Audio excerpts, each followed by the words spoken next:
Hello and welcome back. This is the sixth episode of Ghost Creatures and Scares Oh My. A podcast where we share our love of the show Supernatural and dive into the fascinating and terrifying real life legends behind the ghosts and creatures featured in each episode of Supernatural. This episode is called Shapeshifters and Doppelgangers, and we delve into this strange legend. Yep, so you know the drill by now. We're taking an episode from Supernatural season one. We really quickly unpick the episode and then we dive into stories behind whatever the creature is or the entity that's featured in that episode with some historical information, some real life stories, and what we think about this creature. So this week we're looking at episode 6 of season one and it's called Skin. So, in this episode, Sam receives an email from an old friend whose brother has been arrested for the murder of his girlfriend. She was with her brother at the same time of the murder, so it can't have been him. Keen to help them out, Sam convinces Dean that they should travel to St. Louis. They discover that a shapeshifter has been taking the form of people in town and committing terrible murders. Things get worse when it assumes the form of Dean, whilst Dean himself is tied up in the sewers. The shapeshifter is spotted by the police in the middle of trying to attack someone, and they focus their hunt onto Dean. After more fights and trickery from the creature, Dean finally manages to overcome and kill the shapeshifter. So I think out of all the like the monsters and things, shapeshifters are quite like awful, an awful adversary. I don't know, is that the right word? Yeah, Adversary? adversary, yeah. Sounds wrong coming out of Enemy. my mouth. An enemy, yeah. Let's just stick to basics, Amy. Um, but because I think if because it can take any form, it could take the form of someone you know, and it just you would be like, oh God, you would just lose all trust in you in everything. And I think that must be really scary. At least with a like a ghost, you know what you know who it is Yeah, you're fighting. you You know know what what I you're up mean? against. That would be really frustrating. Thinking, oh God, are you a shapeshifter? You'd have to kind of ask secrets from the past, like Well, you can't really, because then if you don't know well, them. no, it knows the past. Are you It's kidding? no, it brings the memory forward. That happens in the episode, Oh doesn't it? my gosh, you know what? I'll be honest, I need to refresh my memory on some of these episodes. Also, it doesn't just take the form of the physical, what it No, looks no, no. like. It sort of like it has like a memories are all brought into the That is forefront. awful. That is absolutely awful. Downloads the memories, is I do believe My the term it uses. God. So we're going to have a look at the backstory of where the idea of a shapeshifter comes from, and have a look at that shapeshifters in modern kind of pop culture, and then some real life shapeshifter stories. And we've linked it as well, part two, to doppelgangers, the idea of having a look-alike. So the backstory of the shapeshifter. A shapeshifter is a supernatural being that has the power to transform into another form. Traditionally, this would be into an animal form, but legends have evolved and seeped into pop culture, with some tales of beings who can change form into that of another person and not just an animal. The idea of a person being able to morph into something else presents in the legend of skinwalkers. These are harmful witches in the community who can shapeshift into others or actually animal form to carry out their evil deeds. Also the idea of a werewolf. Now Matty's rolled his eyes at this one already because you've got this weird thing with werewolves. But I will stick by it, and I know people would agree with me that werewolves are shapeshifters. I mean, they're a shapeshifter, but they're not shapeshifters at the same. Like, They're all, but they're not in not. the term that's being used here in Supernatural. Well, Like no. the shapeshifters in that they can transform into a wolf man or a Yeah, wolf type creature. so supernatural by the sounds of it, they've went down the more modern form of the human that can take another human's form and also take on their thoughts and memories. But traditionally, a shapeshifter was literally just someone who could transform into an animal form to trick people or carry out evil deeds. So a werewolf, obviously, Shapeshift into animal form to trick people. well, yeah. What? I We're just don't. gonna like trick them into invite them into the house. Oh, it's just a nice little dog. Oh, it's a nice wolf. It's a nice wolf. A werewolfie, in you come. Well, yeah, but like you know what I mean. Like it can, if so, for example, if a witch was being, I don't know, persecuted and pursued, she could transform into a cat and just get away. You've clearly never seen Hocus Pocus. I know that doesn't happen, but there's a cat in there that is what's a human. So Yeah, but anyway, that's the not a word shapeshifter because it can't shift back, can it? what? The cat can't Can you shift. just please interrupt me? 'Cause I'm just getting words into you. The word, it's hard enough for us to talk without interruptions. The word "weir" comes from the old English word for man. Yeah, so you're not with me on werewolves, there, are you? I'm not. But going really far back, the presence of shapeshifting is actually present quite a lot, which I had no idea about in Greek and Roman mythology. So the idea of shapeshifting features heavily in some ancient mythologies too. So you're really big on especially Greek mythology. Hmm. So you'll have heard of all these, probably Hopefully. most likely. I know a little bit more probably about Norse mythology, just really from watching Vikings. I'm not gonna, that's my only kind of info on that one. But the Greek and Roman gods were shapeshifters a lot of the time, although some of them enjoyed changing their form more than others.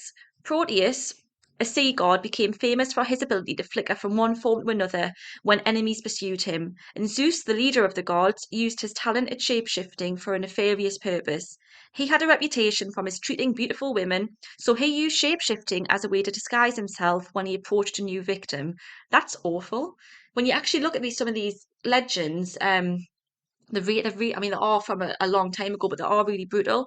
Because I mean, again, my knowledge on Greek mythology comes very heavily from the Disney film Hercules, and Zeus wasn't doing that on there, you know? Well, yeah, obviously it was a child's film, so it was toned down a lot. But yeah, Yeah. lots of the stories they are pretty bad. But it's really, I mean, I don't know my stuff on Greek mythology. You, my mum, you do. I probably would know more about, it's a bit like, the old Hans Christian Andersen and Grimm's fairy tales. They've been in the Victorian era, they were really like sanitized for Hmm. children. If you look at the real stories, they're horrendous as well. So it's a bit Well, like they're that. very watered down now. Yeah, that's what I mean.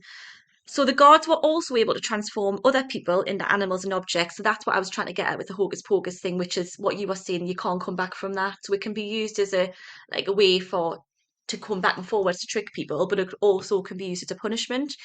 So often this sort of transformation was used as a punishment. The goddess Athena transformed a mortal, Arachne, into a spider because she had challenged Athena's skill at weaving.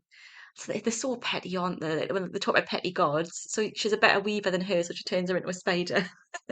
And Zeus transformed another mortal, Lys. Can you say that? Lycan. It's Lycaon. So we're gonna say Lyason. I'm not sure. Into a wolf anyway, because he tried to trick Zeus into eating human flesh. Still, in other cases, the gods use their transformative powers to protect or memorialize a mortal. So Zeus turned the beautiful Io, a beautiful nymph, into a heifer to hide her from his jealous wife. Because if his wife Hera was to find her, she'd probably get her own back and do something evil back. Also, there was Apollo who mourned the loss of his lover Hyacinth. He turned him into a gorgeous flower to kind of memorialize him. Most of these mortals did not become true shapeshifters after they were transformed by the gods because, like you were saying before, Matty, they weren't able to change back to their original form, so they're not really shapeshifters. They were stuck in a non-human form for the rest of time. And I've just put this one on the end because this one is actually one I've heard of, and that maybe other people have if you're not as up to date with your Greek mythology as I am. But it's the story of Pygmalion. He was a sculptor who carved a beautiful woman from stone and he fell in love with the statue to the point where the Greek goddess of love, Aphrodite, felt so sorry for him that she turned the statue into a real woman for him, which is what the story of Pinocchio is inspired from. Obviously, it's a paternal love that story, but that's where that story comes from. So I just thought we'd have a quick chat about shapeshifting in general when it comes to it presents itself like in Supernatural in lots of different films that you probably wouldn't even think about. Oh yeah, of course that is shapeshifting. So an obvious one that popped into my head would be Mystique from X-Men. Hmm. So tell us about Mystique because I haven't got a clue. I just know from watching one film. Which She's is blue. yeah, she's played by Jennifer Lawrence in the most recent films. As you say, she's a shapeshifter who transforms into the mutants, other people, in order to do generally pretty bad things. Is she always a bad character though? Because I feel like in the ones with Jennifer Lawrence, she's got that elements of she was good at the start. Yeah, so I mean, there's times where obviously she does Mm. good things, but for the most part, she works with Magneto, so Yeah, she she's she teams up with him, doesn't yeah, she? generally pretty bad. And there's that other guy, like the devil-looking guy. That's I think in the previous films there was like a devil-looking guy actually. Nightcrawler, the one who I mean, teleports. I don't know. He's a devil to me. I don't know the names. But yeah, I thought it was so. Is Misty? Can she, if she takes over you, can she take over your memories and things, or is she not that evolved? That's that's a good question. To be honest, I'm not 100 sure. I'll have to look up that. Yeah, If I she don't takes the think she memories, I don't does. think she takes the No, memories. it's just like the physical, which I think is Yeah. more. It's probably less scary than being able to take on because, for example, if someone shapeshifted into you, I would say things like, well, tell me something that only you would know kind of thing. But if they can do that, that's really a very fierce opponent. Also I've put in there the Princess and the Frog. There's lots of fairy tales actually where there's the shape shifting going on so that but then again the frog that can it doesn't shapeshift back and forth, does it? So technically, actually, it's not a real shapeshifter. I've just That's fuck. realised. But there is one on the boys, the new series of the boys. All throughout the series, actually, there's a shapeshifter on there. There definitely is because That does ring a bell, but what do you oh call yeah, him? it's because What do they call him?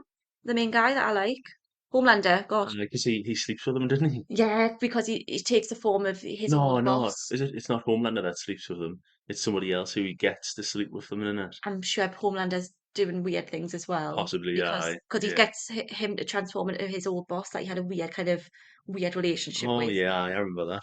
And that's all I could think of. Shrek, maybe Shrek and Fiona when she goes back and forth to being a ogre. And she doesn't really go back and forth, does she? It's only like It's not under her it's like control. a spell, so it's like a nighttime thing There then. must be other characters that we can think, but anyway, we're getting off on a tangent. But there's lots of different elements of this within stories and films.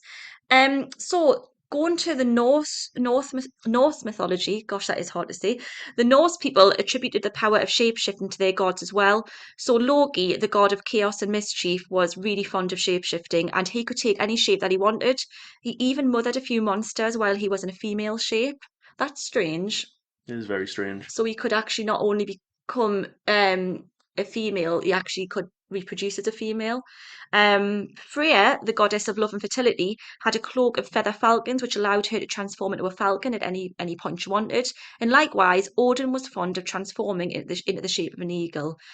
Now, again, I could be making a fool of myself, but isn't it Odin who he just he's got two ravens or crows? Ravens, yeah. But that's not him, is it? That's just his underlings that spy for him. Yeah. Yeah. Sometimes mortal Norse people were inspired to attempt shape shifting as well, so they believed that strongly in their gods that they thought they could potentially do it too.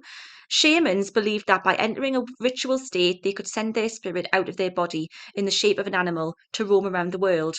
And they had really ferocious warriors that were known as berserkers, which is where the term going berserk comes from.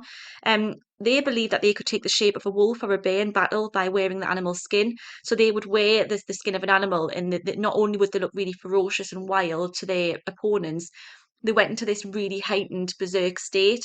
And they actually used drugs that would have made them less kind of prone to fear, which has been used a lot in military history, hasn't it? The use of drugs to overcome fear and that natural response to danger. Hmm.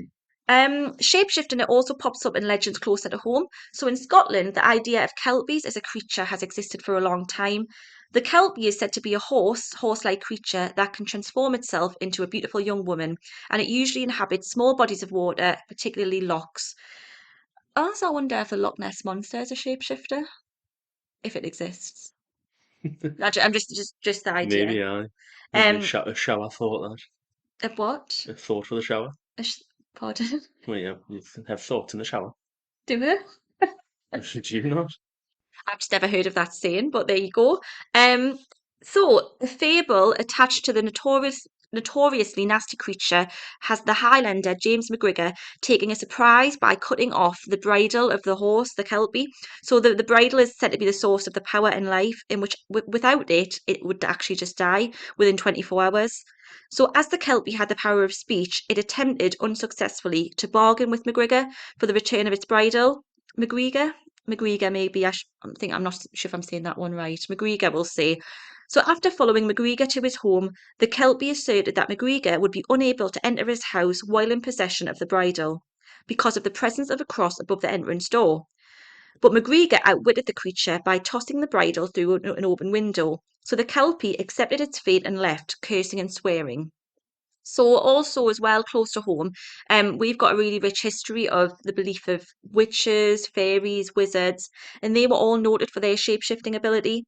Not all fairies could shapeshift. Some having only the appearance of shapeshifting through their power called glamour. So I've heard of this. The word glamour actually comes from the idea that like, you could spot like almost not sparkle. You could trick someone into think they were doing magic, but they weren't actually shapeshifting. So for example, I could be in my form, but I could trick your mind into seeing someone else. If that makes sense. So I Hmm. haven't shapeshifted. I've just cast a spell. So yeah, so also they had the idea of spriggans. This is a type of woodland creature that can apparently shapeshift too. And to me, the one that I would know the best would be witches. The idea that Witches could transform into animals. So an old legend would say that a witch could transform into a hare to steal items like butter and milk and to carry out their evil deeds without anyone knowing that it was them. The idea of witches turning into an animal form was a feature in many horrific witch executions and trials. James I of England was obsessed with witches and fueled the campaign of targeting women and men during his reign in the late 1500s and early 1600s. So this idea of a lot of women were accused of witchcraft and men, and it was often due to things like, if like a fox had broken in and killed the chickens, oh, that was that witch just could transform. And it eventually evolved into the idea of witch familiars, which is even seeped into Harry Potter, the idea of witches having a certain form that they would transform into, like a cat or um a bird or a mouse, common animals that you would see around the time in this country. Yeah. It happens in lots, doesn't it? Frogs. So that maybe that's where the idea of the princess and the frog comes from as well. Yeah, maybe, Maybe yeah. so. There was also the fear that witches were communicating with the devil, and they were people who had their souls. That actually sold the souls to the devil for his protection and help. And the devil himself, he would also present in different forms, like a pig or a cow or something to unsuspecting people. Meanwhile, they killed people and put wicked curses on their villagers, often health related, or if there was failings in animals or crops, witches would be blamed. And we all know now it wasn't because of these poor women that people were dying of disease or the crops were failing. It was weather and disease, but they had to have someone to blame. So there's a really famous story. Have you heard of the Devil's Footprints? I haven't, no. I've put this one in because I think you'll have a laugh with some of the theories in this one as well. But like we've talked about this in a few episodes now, in the past, people didn't have access to media like we do, and they believed a lot more, and they were a lot more superstitious. I lack of internet and cameras and that sort of stuff. I mean, I suppose if somebody says something is going to start spreading around, then people will start believing. And I think if as well as they were a lot more religious than us, so if they believe in religion as heavily in God, then they're more likely to believe the other side of that it's more supernatural. So the Devil's Footprint was a phenomenon that occurred during February 1855 in South. Oh, actually, I take that back a little bit. I, for some reason, thought the Devil's Footprints. I've got this story, but in my head it was the 1600s. So actually, it was a little lot later, but still. And it occurred in February 1855 in South Devon in England. So after a heavy coat of snowfall, trails of hoof-like marks appeared overnight in the snow, covering a total distance of about 40 to 100 miles, which is 60 to 160 kilometers. The footprints were so called devil's footprints because some religious leaders suggested that they were the tracks of Satan and they made comparisons to a cloven hoof.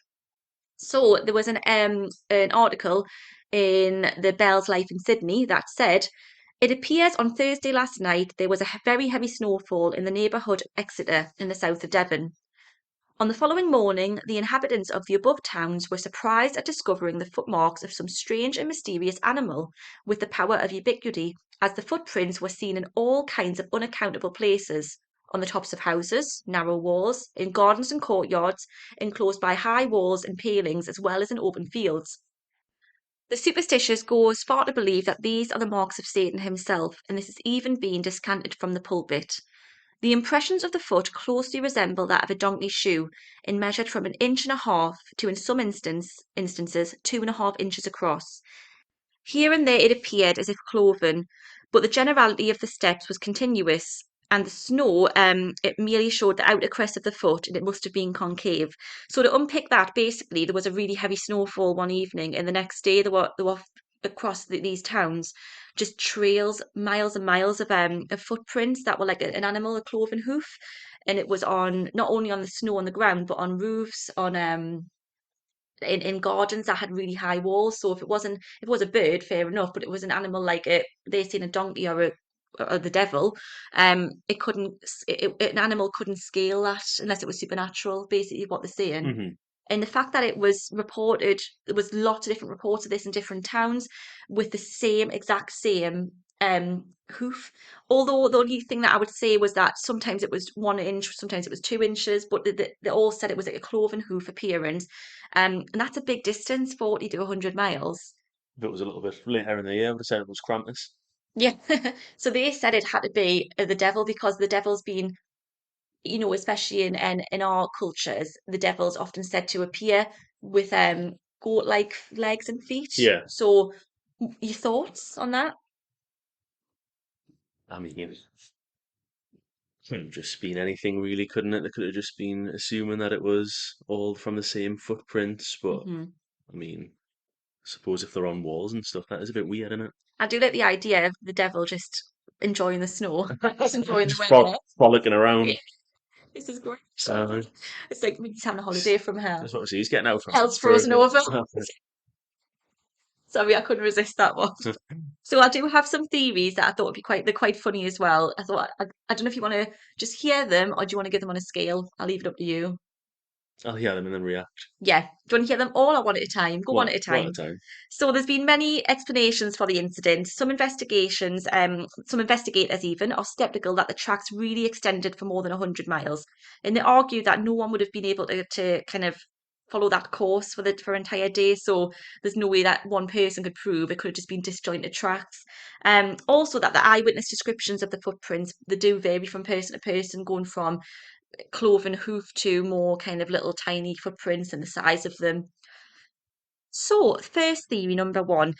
There was an author called Jeffrey Household who suggested that an experimental balloon, a balloon, I'll say that Yeah. again, yep, was the reason for this. How could a balloon make tracks? That's what, yeah. So apparently there was a balloon that was released by mistake from Devonport Dockyard, and it left the mysterious tracks by trailing two shackles on the end of its mooring ropes. So I don't know why there's a big balloon. Oh, hang on, a balloon like is in a one of these, an hot air Hot air balloon. balloon, Must be yeah. because it's been rooted to the ground by two kind of um machine like tools that can make these I suppose that tracks. actually makes a little bit of sense in that it could be bobbing up and down, trying to Yeah, take off a little bit more, and it kept like the things that are trailing on the bottom of it kept hitting the ground, and then that would also explain why there was variant like sizes and tracks and people's counts for it and stuff. that's true. And also for the height of the way that it appeared. Yeah. So his source was a local man called Major Carter, whose grandfather had worked at Devonport at the time. Carter claimed that the incident had been hushed up because the balloon also wrecked a number of conservatories, greenhouses, and windows before finally descending to Earth in Honiton. So, yeah, so they obviously covered this up because otherwise they'd have to pay out to these people who had the properties destroyed. Yeah, probably sitting there thinking to themselves, "Oh, people think it's the devil, just let them roll with Yeah, it." you can't sue the devil. While this could explain the shape of the prints, skeptics have questioned whether the balloon could have travelled at such a random zigzag course without its trailing ropes and shackles becoming like entrapped in a tree. Hmm. That's yeah, because it would get tangled up at Yeah, it some would, yeah. point. And Or also, how would it go from, like, 'cause hot air balloons obviously need hot air to rise, so how yeah, does it keep going up and down, like, to without the height of deflating. going over houses and stuff? Yeah, although I would say maybe in those times there was less kind of built up towns that we've got, so there might be more open space. But so the next we go from balloons to mice. Because we all know mice have got huge shoes. Mike Dash suggested that at least some of the prints, including some of those found on the rooftops, could have been made by hopping rodents such as wood mice. The print left behind after a mouse leaps resembles that of a cloven animal due to the motions of its limbs when it jumps. Dash also stated that the theory that the Devon prints were made by rodents was actually proposed a long time ago around the time in the news as well. One hell of a jump for a mouse that, like, being able to get on top of a house. And it's like Tom and Jerry style, isn't it? Yeah, Yeah, and also no matter how much it could maybe make this track, it's not going to have that much width, is it? exactly, You yeah. know. Not to also look like hoof prints. Now, don't laugh at this, but this one I actually believe kangaroo. You believe that one? Bear with us. So, and before I read it, at the time, I mean, now as well, there were lots of zoos that had these exotic animals, and it could have escaped. You know. I believe that one. And obviously not in the 1800s, but this happened in the 1600s once, and people thought it was this like mythical animal because they'd never seen a certain animal before. I can't remember what type. I think it happened in France, and they thought it was a devil dog, but it was actually some kind of feline from. I think I could be getting my facts wrong here, but Again, anyway. though, that's some jump for a kangaroo to make it on top of a house. Okay, again, I'm getting my information from Winnie the Pooh, but can kangaroos not jump quite high? Isn't that the whole idea? Not to the height of a house. Oh, okay. How? I'm a teacher. Just Poor kangaroos kids. jumping over from Sydney. But I didn't say that. In a letter to the Illustrated London News during 1855, Reverend G. M. Musgrave wrote that in the course of a few days of the report, there was a circulated rumour that a couple of kangaroos escaped from a private menagerie. So there was the rich person that had a private collection of these animals. And it seems that nobody knows whether the kangaroos had escaped or not, and they didn't actually keep track of how many they had. So apparently that this could have been. Well, I mean, like kangaroos can jump the size of houses, so I mean, a tiny little fence would be nothing but a small feat for it, wouldn't Oh, you've been sarcastic. it? Obviously. Sure. Sorry, my brain's like focusing on these hard words. So last one, badgers, which is quite a common animal that you would see in the countryside. So during July 1855, Richard Owen stated that the theory that the footprints were actually from a badger. He argued that badgers can actually leave a footprint larger than that of its size. And it's also improbable that only one badger would be around and hungry during the night. So it could have been a group of badgers that were um, out looking for food in the snow because they're actually quite a stealthy prowler and the most active at night looking for food. So thoughts on that? That was my last theory. Still don't think badgers like footprints would be looking like hooves. I don't. I do like the. So you do believe it's the devil? I believe it's my money would be on the hot air balloon. See, I'm going with kangaroo. Now, I've showed myself up as not really know much about animals, but so what is a kangaroo's foot like? Not like a hoof. It's a massive foot. Like it's more, yeah, I can see it now. It's like a paw. Yeah. Yeah, yeah, but that the snow it's not going to show exactly in the snow. It could have resembled a hoof print. I think it could have been. This has happened so many times where these rich people have got these exotic animals and locals haven't. They've never seen these animals, so they don't know what they look like, and it happens. They get mistaken I think for. it's more likely to be a devil than it is a kangaroo or a badger. Right. So we're going to take a different spin on the idea of shapeshifting now. We're going to go with something completely different actually. It's doppelgangers. So part two is called doppelgangers, and I put this in because I'm really fascinated by this idea, and I think it's even creepier than shapeshifters. So, doppelganger means double walker in German, and a doppelganger is another person not related or known to you who bears an uncanny resemblance. So that's really important. It's not like a family member who just looks like you. It's someone completely random. There's lots of mythology surrounding this idea. In some cultures, seeing your doppelganger is a bad omen and it often brings bad luck. Some cultures believe that doppelgangers represent good and evil. In lots of ancient religions, gods have two parts to them, and the idea that we are half and half is evident in history. Adam and Eve wanting to couple up, and that the doppelganger is actually an evil twin. So the idea of Adam and Eve is that we used to be one person who was self-sufficient and completely content, but as punishment, God split us in half, and we'll constantly want to pair up Hmm. and find our other half, which I think is quite interesting. Yeah, that is interesting. Um, and the idea that if you in other cultures, some believe that if you actually see your doppelganger, it means that one of you is going to die, which is a bit creepy, isn't Yeah, it's it? pretty brutal. Have you ever seen anyone who looks like you, whether it be a celebrity or someone random? Don't think so, but knowing that now, if I do, I'll be going at them with a knife. Yes, you're going down, not me. Yeah, I think I've never seen anyone who looks like me. Good anyway. I don't want to say, because some people just have really obvious doppelgangers, celebrities, don't they? But Dennis Quaid and Harrison Ford. yeah, The ones I that agree spring on to that with mind. that one. And also the idea, like I just said there, that that this myth that twins saw as an evil twin. Hmm. Thinking of Bart and Hugo. And Hugo is actually the good twin. Yeah, so it's that kind of idea. Um, you know, it reminds me a bit of the idea of that film. I think it's Jordan Peele who directed it. Us, the guy who did Get Out. Yeah, So us, the idea that there's two of you, and one of them is evil. It's a bit like that, isn't it? yeah, it is. Yeah, There's some film really was a bit strange that one. You didn't like it as much as Get Out. I like the idea of it. I did. I think he's really clever. Um, there's some really good celebrity lookalikes. Have you seen that thread online where there's lookalikes of celebrities often from the past? So there's one of Jay-Z. There's a guy in Harlem in I think the 1920s. And there's one of an 19th century guy who was just Nicolas Cage. Yeah, Keanu Reeves as well. He's got one, People think yeah. he's a vampire. I think he's immortal. Yeah, there's countless ancient myths and legends around this, and some more modern accounts. So one popular story that I think is quite interesting is Abraham Lincoln. He is just there's so many stories surrounding him and his wife because they were really, really into the occult and the superstitious. But apparently, he saw his lookalike in 1860. He supposedly saw his reflection doubled in the mirror behind him with one face beside the other. He saw this 3 times, and his wife, Mary Todd, was worried that the vision meant he would serve 2 terms but would die before the end of the second, which did happen.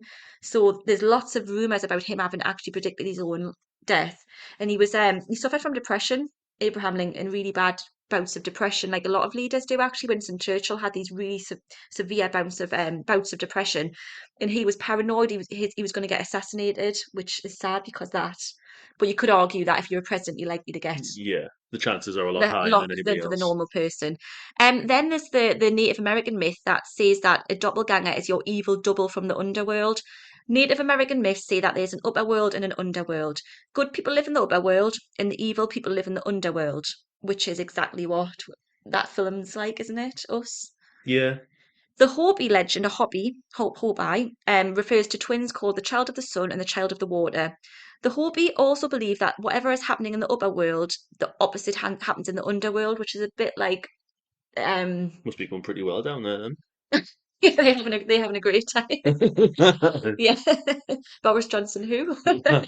So yes, whatever happens, it's like an alternative dimension where the opposite's happening, which reminds me a lot of Stranger Things. Yeah. Oh, I know obviously that it's not, there's not two, like, there's monsters underneath, there's not people underneath, but the idea that whatever's on the surface is completely mirrored underneath. It's duality. I really like that idea. And according to Supernatural magazine, there is one more theory. A doppelganger could represent a parallel universe in which everything in the world is replicated in another dimension. So seeing the doppelganger could be a moment when we're able to witness the other dimension. Um, in fact, there's also a physician called Brian Greene who says that we all have doppelgangers, whether or not they're on this plane or the next. Hmm. So that's really interesting. What's your thoughts on doppelgangers then so far before we get some stories? Well, I think everybody, there's definitely going to be somebody out there that looks like he, isn't there? Yeah, Whether or true. not they're evil, but there is definitely going to be people who, if not look like identical, they're going to look very close. True. I think it is. I always think this. There's only so much. There's so many people in the world that there's got to be someone who's got similar features to you, the way Hmm. it's kind of that isn't related to you.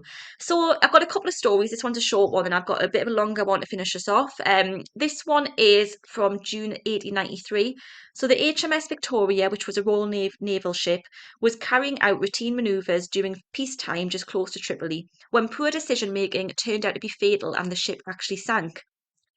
358 people lost their lives, including Admiral George Tyrone, an English war veteran and high-ranking official.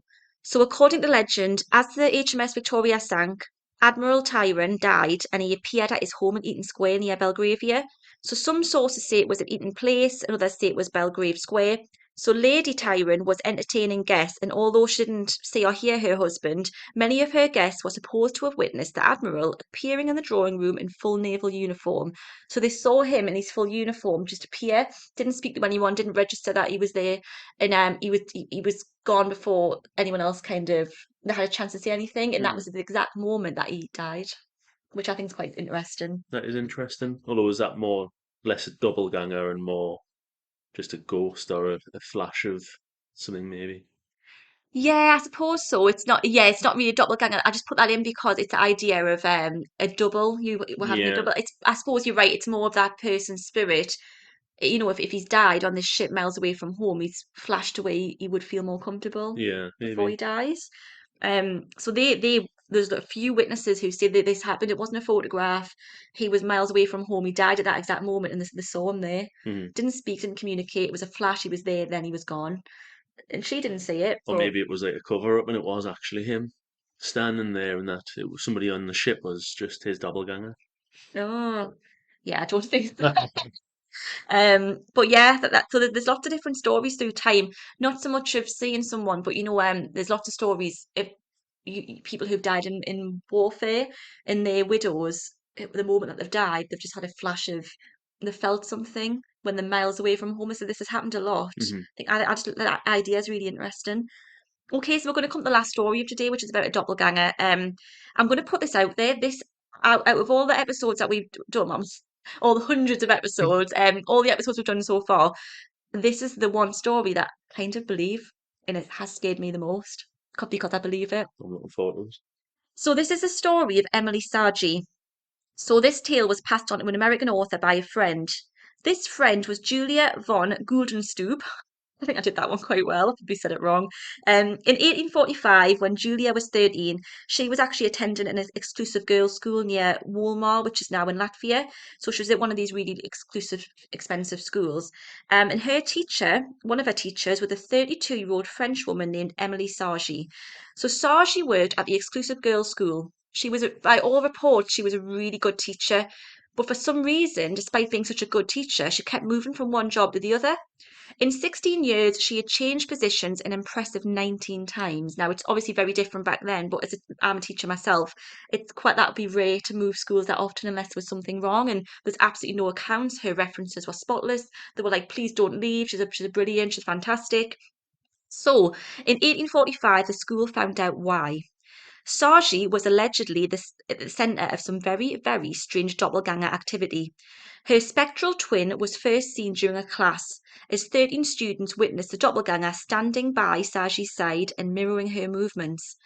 Next, it stood behind her as she ate, pantomiming her movements. Sargi herself was completely oblivious to the apparition, despite the fact that everyone else could see it clearly. However, she did become strangely groggy and powerless during the times that her doppelganger manifested, and the wraith was often seen doing many things, and that Sargi later said she'd been thinking about at the moment, suggesting that she may have had some subliminal control over it. So, for example, if Sargi was thinking about scratching her head, this apparition did it. Mhm. Soon, the doppelganger ventured beyond Sargi's immediate vicinity. At first, it appeared to a classroom full of students, sitting calmly in the teacher's chair while Sargi herself was outside working in the gardens. The account goes like this. Witnessed by nearly 50 people, the students were intently working in their sewing class while another teacher sat at the front of the room reading a book. Outside of the window, the students could clearly see Emily Sargi walking and working in the garden. The supervising teacher stood up and left the room. Seconds later, Emily walked in and sat down in the empty chair. Students thought nothing of it until one gasped and pointed out of the window where Emily was still working. Two of the students stood and approached the doppelganger and, being quite brave, reached out and touched it. They said it looked just like Emily Sargi in all aspects, except when they ran their hands through the entity, they said it felt empty, like the stuff cobwebs are made of. Later, Emily said had told school officials that she indeed had been working outside picking flowers in the garden. She had not seen the doppelganger. In fact, Emily never once saw her twin, but had in fact wished to herself that she was in the classroom supervising the sewing class. So when she'd been picking flowers, she'd actually been thinking at the time, "Oh, I should be in there watching them." Mhm. So, which is again creepy, isn't it? School officials noted in their documentation that each time the doppelganger appeared to them, the real Emily appeared lethargic and listless. The few people who dared to approach the doppelganger found that they could actually pass through it, yet it had a texture that reminded them of thick fabric or cobwebs. Time went by and the apparition became a permanent fixture of the school life, freaking people out on a regular basis.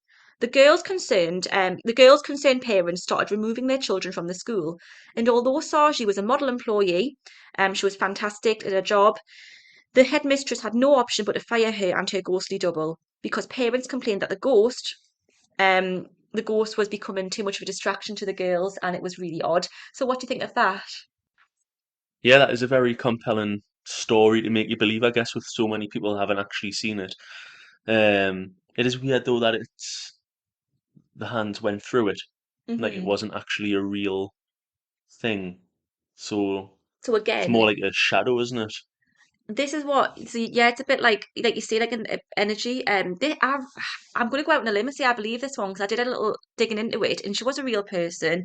She was, by all accounts, a really good practitioner. They didn't want her to leave, but they had no choice because these exclusive schools, you're not going to put up with that. And it was scaring the children. A bit of hysteria was taken on, but it wasn't like it was just one. It happened once, and one student said something for a bit of attention. This is something that was happening a lot. She there's no, if it was her saying this, I'd be like, oh, she wants attention and she wants fame. But she's saying, look, I've never seen this thing, but I've got to presume you're all right because I've been fired about 19 times. Hmm. There is a theory that that she was, and I can really relate to this one, that there's a theory that she was trying to take on too many things. So, for example, when you're teaching, your mind's, oh, I need to do that, I need to go and do that, and she was trying to do that many things that she kind of split in half. And energy, this was actually energy to try and cover some of the tasks, and that would explain why she felt so lethargic and helpless, because she was part of her soul had actually left her body to go and try and do two things at once, literally. I mean, it would be pretty. I mean, obviously the lethargic bit and stuff's not good, but imagine if you could split yourself in two, and the Hmm. other part of you would just go off and do like all your chores and that for you. It's almost like that saying that like mums in the northeast always say, I wish I could split myself in two. Yeah. It's like it's she literally could without realizing it. At first, I thought it was going to be more. You're going to say it's more like that book that you're writing, where she kept like changing schools, and it was because she was time traveling or something like that, and like they kept seeing two of her at Yeah. different points at the same time. It was actually time traveling, but this is Oh. it took a turn for something No, else. no, that would make me think, oh, that's a load of rubbish. If it was Yeah. like an actual future her, no, it was actually something within her. They say these people have got superpowers or sixth sense. She apparently, according to all the documentation, she had the ability to split herself in two. But like I say, it wasn't powerful enough to be a real person who could speak. And hang on a second, no it did start standing at the start of the classroom, but it never once could teach a lesson. And it was kind of mocking, wasn't it? Really, it was mirroring her movements, and I don't know if when they say pantomiming here, I don't know if it means literally that it was just copying her or it was actually making fun of her. I think probably the former. It was probably more that Yeah. everything she does, that this does, until it became so powerful it actually could go in a different room. I believe this. Strange things happen when your mind's working. We only use a certain percentage of our brain, and if maybe we've all got this power to do, and she somehow tapped into it. I don't know. I'm still. I think this is probably definitely, like I say, it's got a lot of people saying that it happened, and Hmm. why would like so many people lie, and especially when she wasn't even the one who actually seen it herself. But I mean, it's a stretch to believe. No, I'll go out on a limb and say this is the one story out of all the stories I've read that I think that could happen. That there's so much that we can't explain, and I'm not one for believing in ghosts, I'll be honest. But the power that we have that's untapped, which is that where superhero films and things come from, that there's part of our brain that we could do all these amazing things, but we just can't tap into it. I think that could happen. There's also a different theory which is kind of similar to what you were saying, that an alternative universe, there's another version of Emily who was actually sitting in that classroom. In our universe, she was in the garden, but another universe, she's teaching the class and she's sitting at the front. So Mhm. that it's actually a glitch in the matrix. So lots of different theories for that. So just to wrap it up, then, shapeshifters, doppelgangers. What do you think? I think it does have a good, especially doppelgangers, have a good chance of maybe being real, maybe not the way it goes Yeah, on, but the uh-huh. fact that there's somebody out there who looks like you, I think's Hmm. probably a very strong possibility of that one. Definitely. So thanks so much for listening to this episode of Ghost Creatures and Scares Oh My. Please make sure to leave us a review and let us know what you thought of today's episode. Feedback will really help us out, and we really want to know your thoughts to help us hone our podcast. So make sure to give us a follow on Instagram. It's Ghost Creatures and Scares Oh My. So yeah, try and find us on Instagram because that's where I'll put most of the stuff out there. And then there's a Facebook group as well, Ghost Creatures and Scares Oh My. You can also give us an email at ghostcreaturesandscares@gmail.com if you've got any supernatural tales you'd like to share, or if there's anything you want to tell us, there's things that we could do better or things that you like, that'd be really helpful. So we're going to be back next week to explore the fascinating and disturbing history of urban legends. I'm excited for this one. Yeah, same. I big fan of urban legends. Yeah, have a great week.